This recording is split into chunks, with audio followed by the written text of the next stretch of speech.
तो hello student, Bihar board है 2026 में बोर्ड एग्जाम देना, तो इंटरमीडिएट एग्जामिनेशन 26 यानी बिहार बोर्ड 2026 में बोर्ड एग्जाम देने जा रहे हैं। तो इस वीडियो को देख कर जाकर आपके लिए क्वेश्चन क्लास 12 के सभी स्टूडेंट के लिए क्वेश्चन पेपर लेके आ चुके हैं, जो कि आपका सब्जेक्ट होने वाला है इकोनॉमिक्स इलेक्टिव का क्वेश्चन पेपर है, जो कि आपको यहाँ पे देखने को मिलेंगे अर्थशास्त्र यानी कि अर्थशास्त्र का ऐसे क्वेश्चन पेपर लेके आ चुके हैं जो बोर्ड एग्जाम में सभी को देखने को मिलेंगे। यानी कि यहाँ पे आर्ट्स और साइंस दोनों स्टूडेंट के लिए है कि दोनों के लिए मोस्ट इंपॉर्टेंट क्वेश्चन लेके आ चुके हैं। यहाँ पे जितने भी क्वेश्चन बताएंगे सारे के सारे क्वेश्चन सब्जेक्टिव होने वाले हैं।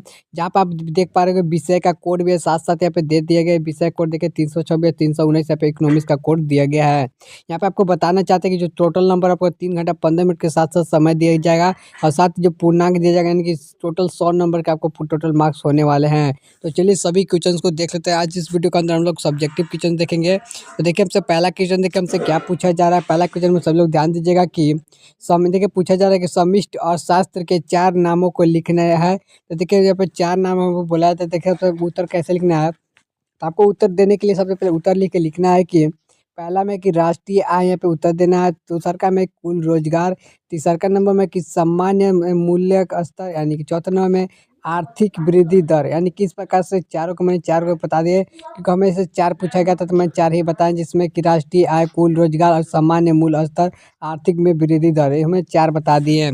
चलिए क्वेश्चन नंबर अगला देखते हैं कि ये क्वेश्चन बहुत वीवीआई, ठीक है, इस बोर्ड में बहुत बार पूछा जा चुका है, तो वीवीआई इसको लगा लीजिए क्योंकि एग्जाम में इस बार अच्छा गया है।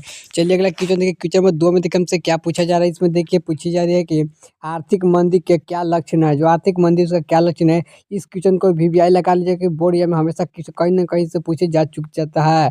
ठीक है, उस उत्तर कैसे दीजिए। उत्तर में देखिए लिखना है कि आर्थिक मंदी के प्रमुख लक्षण है। देखिए पूछा था कौन सा लक्षण है, क्या लक्षण है। तो आर्थिक मंदी के प्रमुख लक्षण है जैसे कि उत्पादन में कमी, यानी कि बेरोजगारी में वृद्धि, आय में गिरावट, निवास मांग करने में कमी। तो इस प्रकार की इसके यहाँ पे आंसर दे दीजिएगा। आपको यहाँ पे जितने पूछे उतना पर कुछ आंसर दे देना है। उसके बाद देखिए आपको क्योंकि 2 नंबर डायरेक्टली बोर्ड में कोई भी टीचर्स नहीं काटेंगे, और सेम आपको ये भी देखने को मिलने वाले हैं। उसी प्रकार ये क्वेश्चन नंबर 3 में सब लोग ध्यान दीजिए। जितने भी क्वेश्चन बता रहे हैं ना, डायरेक्टली से अब 2 फरवरी के बोर्ड एग्जाम होने वाला है, उसमें आपको डायरेक्टली सभी क्वेश्चन देखने को मिलेंगे। तो क्वेश्चन नंबर 3 में देखिए हमसे क्या पूछा है। क्वेश्चन नंबर 3 में देखिए पूछा है कि खुली अर्थव्यवस्था को परिभाषित करना है। तो खुली अर्थव्यवस्था को कैसे परिभाषित करना है। तो उत्तर में देखिए लिखना है कि जिस अर्थव्यवस्था में अन्य देशों के साथ आयात निर्यात तथा पूंजी का लेन देन होता है, उसे ही खुली अर्थव्यवस्था कहते हैं। तो यहाँ पर देखिए खुली अर्थव्यवस्था का परिभाषा मैंने बहुत आसान शब्दों में किया है कि जिस अर्थव्यवस्था में अन्य देशों के साथ आयात निर्यात तथा पूंजी का लेन देन होता है, उसे में ही अर्थव्यवस्था का उसे कहते हैं, यानी खुली अर्थव्यवस्था कहते हैं। तो मैंने आपको बहुत ही आसान तरीके से बताया। इस वीडियो में अगर देखिएगा और एग्जाम में जाके इसी प्रकार से लिखिएगा, क्योंकि आपको एग्जाम में कोई भी दिक्कत नहीं होगी लिखने के लिए। तो देखिए क्वेश्चन नंबर 4 में देखिए हमसे क्या पूछी जा रही है कि मजदूर और लाभ को क्या अंतर करना है। मजदूर और यहाँ पर लाभ में क्या अंतर करना है। देखिए वीवीआई इसको भी लगा लीजिए क्योंकि बहुत बार पूछी जा चुका है, एग्जाम में इस पर भी देखने को मिलेंगे। देखो उत्तर में लिखना है कि हमें लिखना है मजदूर श्रम के बदलने दिए जाने वाले परिभाषण की परिसारमिक है, जबकि उद्योग में और उद्यमिक उत्पादन के बाद प्राप्त शेष आय होते हैं। इस प्रकार इसका आंसर दे दीजिएगा। तो आपको यहाँ पे आंसर हो चुके चौथे नंबर का। क्वेश्चन नंबर 5वां में सभी लोग दीजिएगा। क्वेश्चन नंबर 5 में है कि उपभोग वस्तुओं के 4 उदाहरण को लिखना है। यानी कि उपभोग वस्तु है, उसको 4 उदाहरण लिखना है। तो देखिए पहला जो उदाहरण दिया गया है कि पहला में हो जाएगा भोजन, दूसरे में हो जाएगा कपड़े, तीसरे में हो जाएगा जूते, और चौथे में हो जाएगा साबुन। इस प्रकार हम 4 को यहाँ पे उत्तर दे दिए, उदाहरण के लिए दे चुके हैं। तो इस प्रकार देखिए उदाहरण के लिए यहाँ पे दिया जा चुका है। चलिए अब क्वेश्चन नंबर 5 और क्वेश्चन नंबर 6 में सब लोग ध्यान दीजिएगा। मैं जितने भी क्वेश्चन बता रहा हूँ सारे के सारे 2 फरवरी के एग्जाम में देखने को मिलेंगे। क्वेश्चन नंबर 6 में देखिए कि सकल घरेलू उत्पाद यानी कि निवल घरेलू उत्पाद कैसे प्राप्त किया जाता है। देखिए पहला नंबर में उत्तर लिखना है कि सकल घरेलू उत्पाद यानी कि डीजीटीपी जो में गिरावट का यानी कि अवमूल्य का घटने पर निवल घरेलू उत्पाद यानी कि एनडीपी प्राप्त होता है। तो देखिए सूत्र भी इसका है कि एनडीपी बराबर यानी कि जीडीपी पे और का जगह अनमूल्य हो जाएगा, यानी कि इस प्रकार दिखाया गया है। तो आपका आंसर इस प्रकार लिखिएगा तो कोई भी टीचर्स नहीं काटेंगे। अब 2 नंबर यहाँ से भी आपको डायरेक्टली देखने को मिलेंगे। इस क्वेश्चन को वीवीआई लगा लीजिए कि ऑब्जेक्टिव और सब्जेक्टिव दोनों में से पूछे जाते हैं। चलिए अगला क्वेश्चन देखिए। क्वेश्चन नंबर 7 में सब लोग ध्यान दीजिएगा कि वस्तु विनिमय के प्रणाली क्या है। देखिए दोहरा लिखना है। देखिए इसका कैसे लिखिएगा कि उत्तर में लिखना है कि आपको वह प्रणाली जिसमें वस्तुआ का यानी कि जो वस्तु होता है उसका आदान प्रदान बिना मुद्रा के किया जाता है वस्तु विनिमय प्रणाली कहलाता है। उदाहरण के लिए गेहूँ बदलते हैं और कपड़ा लेना, ठीक है, गेहूँ बदल कर कपड़ा लेते हैं उस प्रकार से हो गया। इसी को हम लोग क्या कहते हैं, विनिमय प्रणाली कहते हैं, जिसको ध्यान से देखिएगा। वस्तु का विनिमय प्रणाली से कहते हैं, तो इस पर बहुत आसान तरीके से आपको मैंने बताया है। आप इस वीडियो में लिख भी लीजिए कॉपी में, इसको ध्यान से यहाँ पे जाके फिर देख लीजिएगा। चलिए अगला क्वेश्चन, तो इस क्वेश्चन बहुत भी इसको भी लगा लीजिए क्योंकि इस बार, ठीक है, मोस्ट इम्पोर्टेंट है, इस 100% ये क्वेश्चन आपको देखने को मिलने वाला है इस बार बोर्ड एग्जाम में। चलिए अगला क्वेश्चन देखिए, क्वेश्चन में देखिए 8 में देखिए हमसे क्या पूछा जा रहा है कि कागज की मुद्रा के 2 गुण लिखने हैं। जो कागज की मुद्रा यानी कि नोट है उसका 2 गुण लिखना है। देखिए पहला में है कि हल्की और इनकी लेने जाने में सुविधाजनक होती है। दूसरा नंबर है कि सरकार द्वारा मान्य कानून की मुद्रा है। इस प्रकार का 2 यहाँ पे है कि 2 गुण हैं। हमने 2 गुण यहाँ पर लिख दे चुके हैं। चलिए अगला क्वेश्चन देखिए, क्वेश्चन में देखिएगा 9 में, क्वेश्चन में 9 में सब लोग ध्यान दीजिएगा कि इसमें है कि मुद्रा पूर्ति एवं की M1 की क्या परिभाषा है। देखिए इसका आंसर कैसे लिखिएगा। आंसर लिखने के लिए आपको लिखना है कि M1 में जनता के लिए पास नगद मुद्रा तथा बैंकों में मांग जमाए के डिमांड के डिपॉजिट की शामिल होते हैं। तो इस बार का इसका आंसर दीजिएगा तो आपको यहाँ से भी 2 नंबर डायरेक्टली आपको देखने को मिलेंगे। और इस बार का आंसर लिखिएगा तो आपको कोई भी टीचर्स नहीं काटेंगे, आपको डायरेक्टली आपको देखने को मिलने वाले हैं। क्वेश्चन नंबर 10 में सब लोग ध्यान दीजिएगा कि द्वितीय क्षेत्र अर्थव्यवस्था में समस्त मांग का क्या होगा। तो इसका जो देखिए आंसर कैसे लिखना है कि द्वितीय क्षेत्र अर्थव्यवस्था में समस्त का मांग उपभोक्ताओं यानी कि बराबर उपभोक्ताओं, यहाँ पे सी प्लस निवेश यानी कि आई हो जाएगा। क्या हो जाएगा, तो सी प्लस यहाँ पे आई हो जाएगा। इस पर क्या इसका आंसर लिखिएगा तो आपको कोई भी टीचर्स यहाँ पे भी नहीं काटने वाले हैं। चलिए क्वेश्चन में 11 में सब लोग दीजिए। क्वेश्चन में 11 में देखिए हमसे क्या पूछी जा रही है कि स्वायत्त व्यय के गुणक क्या है। तो इसका जो पहले उत्तर में लिखना है कि स्वायत्त व्यय एक इकाई के वृद्धि की राष्ट्रीय आय होने की वाली कुल वृद्धि को यहाँ पे स्वाय आय के गुणक कहते हैं। तो सूत्र देखिए ऐसा है कि गुणक बराबर क्या होता है, तो 1/में, फिर बटा में जब इसको लाइएगा तो क्या हो जाएगा, 1/में 1 माइनस क्या हो जाएगा, MPC हो जाएगा। तो क्या हो जाएगा, MPPC हो जाता है। इसको कार्य डिवाइड में ले लीजिएगा। चलिए इस प्रकार इसका आंसर हो चाहिए। क्वेश्चन नंबर 12 को सब लोग ध्यान दीजिए। क्वेश्चन नंबर 12 में क्या है कि राजस्व व्यय क्या है। तो इसको 2 उदाहरण देने हैं।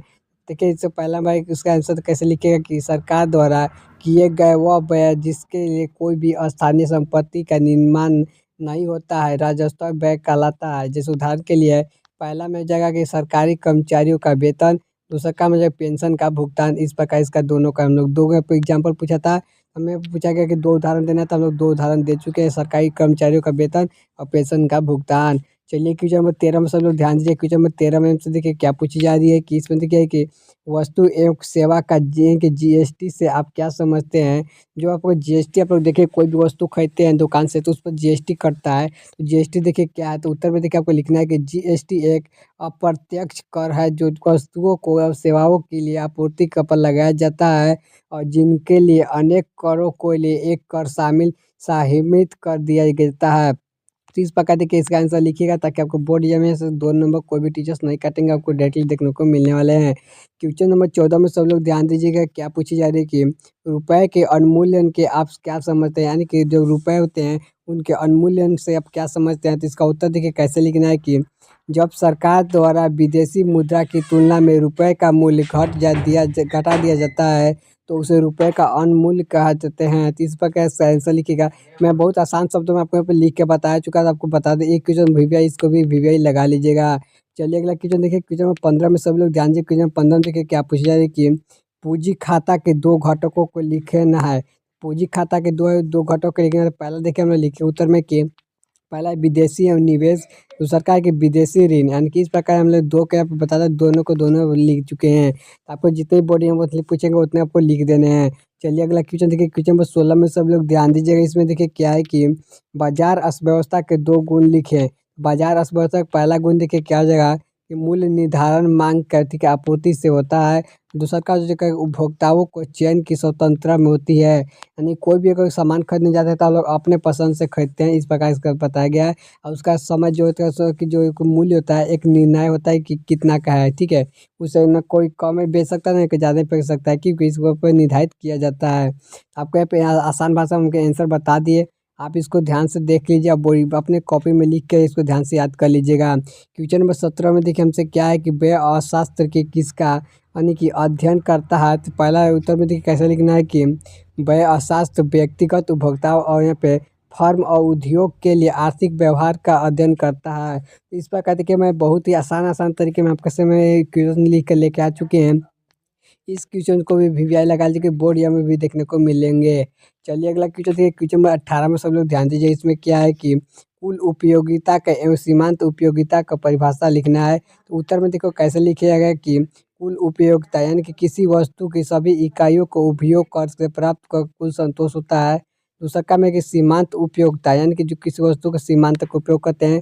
इसका देखिए कैसा है कि वस्तुओं को एक अतिरिक्त इकाई के लिए उपभोक्ताओं को कुल उपयोगिता का होने वाला वृद्धि।